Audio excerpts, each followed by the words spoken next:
Hello, my name is Matt Hillman, Senior Economist at Board.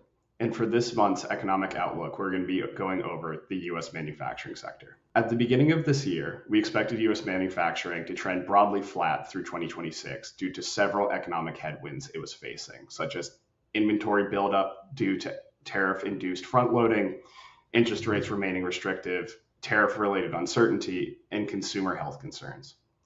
However, the first half results for manufacturing have been stronger than expected. May marked the strongest ISM manufacturing PMI reading in almost 4 years. While the total industry figures are up, this is not a uniform recovery, and upon a closer look, there's different economic drivers and expectations acting on the sector. One side of manufacturing is being supported by committed capital investment. Another side looks strong in orders data, but the underlying demand signal is less durable and more volatile. That distinction is the central planning issue for manufacturers going forward. This chart shows new orders for both core manufacturing and consumer goods are up year over year. Core manufacturing in this sense refers to capital-intensive business-to-business categories, such as those tied to AI infrastructure, data centers, transportation equipment, and smart factory automation. Consumer goods include categories such as food, beverages, household products, apparel, and textiles. At first glance, that looks like broad-based demand recovery.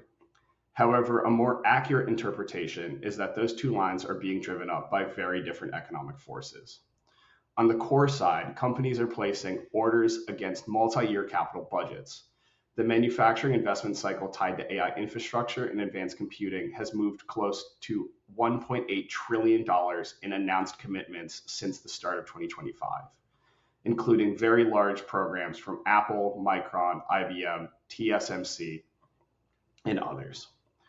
On the consumer side, new orders growth should be approached with much more caution.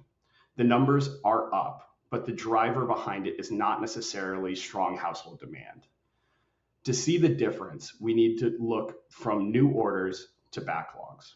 For core manufacturing, new orders are translating into unfilled orders and longer lead times.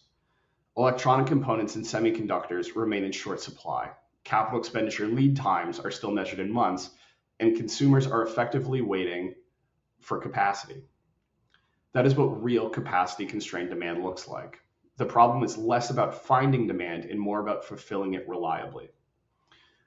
On the consumer goods side, the pattern is much different. New orders are up, but backlog formation is much weaker. The pattern is more consistent with defensive procurement, manufacturers buying ahead of input price increases and supply chain disruptions, rather than actual consumer-driven demand for their products. That is a practical risk. The new order book can look healthy while the channel is being filled by inventory decisions rather than customer pull-through. For consumer-linked manufacturers, that is the difference between planning for growth and planning for inventory risk. The reason we're not seeing the same follow-through on the consumer side than the B2B side is that the consumer environment is under pressure from several directions, the top three of which being, first, energy prices. The Strait of Hormuz closure earlier this year led to a sharp oil price shock that is trickling directly into increased household transportation costs and energy costs.